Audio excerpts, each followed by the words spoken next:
What to do when spiritual energy feels too strong? Sometimes spiritual energy does not feel luminous or serene. It feels buzzy, too bright, too fast. It can leave the body restless, the mind noisy, and sleep strangely out of reach. When that happens, the wisest response is usually not deeper exploration. It is stabilization. Spiritual overstimulation happens when the intensity of an experience outruns the body's ability to hold it well. That does not always mean something is wrong, but it does mean the system needs less input, more grounding, and probably more recovery than the person wants to admit in the moment. People search for this in many ways. Spiritual energy too strong, energy overload symptoms, meditation made me anxious, can't sleep after meditation, buzzing body after energy work, and how to calm down after intense meditation. Different words, same core problem. The experience has moved beyond curiosity and into overwhelm. There is a point where curiosity stops being helpful. This is that point. Safety first, meaning later.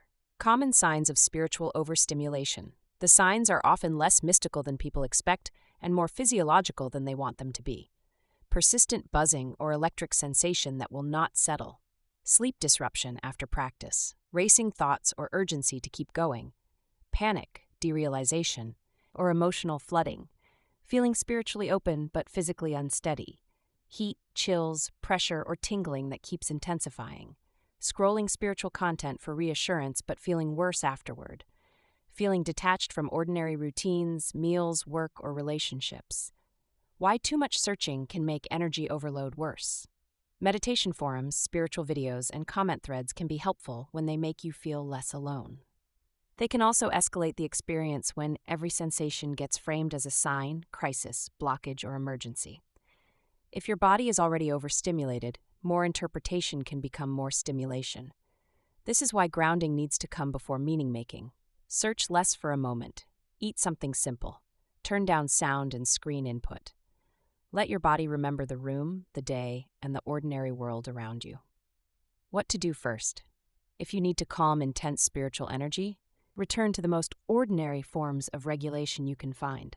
The goal is not elegance. The goal is downshifting. Stop meditation, breathwork, and energy work for the moment.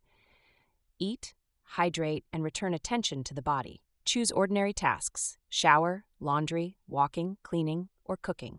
Reduce isolation and talk to a grounded person if needed. If the experience persists or worsens, seek qualified professional support. If you're using terms like spiritual burnout, energy overload, or energetic overwhelm, the response is similar. Reduce input, increase safety, and stop treating intensity as the only measure of progress. Why less is often the answer.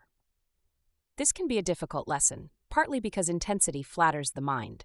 It can feel important. It can feel like progress. Sometimes it is progress.